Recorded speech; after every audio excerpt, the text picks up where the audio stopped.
Making your way up in the world is still not as easy as it should be for women, but there are more and more breaking down the barriers. Katie is an award-winning crane driver. I've come to meet her with LOIS, an apprentice in building services, and Catherine, a structural engineer. You're all working in an industry that's male-dominated. Does that bother you, Katie? It doesn't bother me as such. I think if anything it gives you slightly more leverage. I mean, I work on a barge here and it's all men.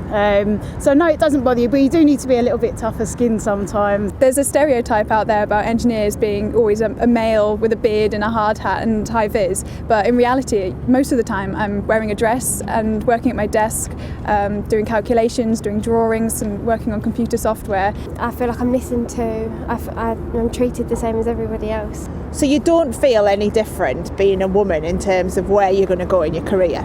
No, not at all. I don't feel like there's any barrier stopping me. Yeah, it's really nice to see a lot more females coming into the industry, especially at the younger ages, so it's becoming a lot better. It's great to hear their optimism, but what about those a bit further on in their careers? Jennifer and Bina have very different jobs, but felt the same pressures when they had children.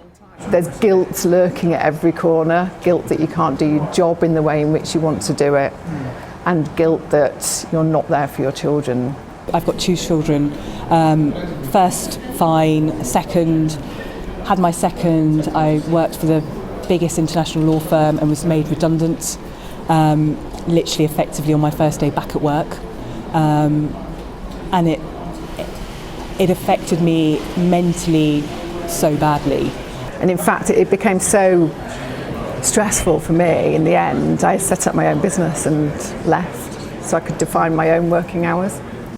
For anyone to get to the top in business, it takes a lot of graft. So what about the few women who have made it? Do they think they've had a harder time because they're a woman? Do you think being a woman has made any difference? At times it's been an advantage actually, because in technology women are very much underrepresented, so you tend to stand out, and I found that quite useful. Not to say it hasn't been difficult, particularly things like raising funds to invest in the business. That's always difficult, but I've found that skills plus network has helped. I was very fortunate in that I had, my mum adored my son and she looked after him whilst I worked and built a business from scratch. I'd say for any woman who wants to set up her own business, you need to be tough, very tough. You need to be very straightforward, say what you mean what you say. Back on the construction site, I definitely feel like these young women are being given more opportunities than they would have done in the past. So that should mean in future we won't need to make a special film about women doing jobs like these or running companies, because it won't be unusual.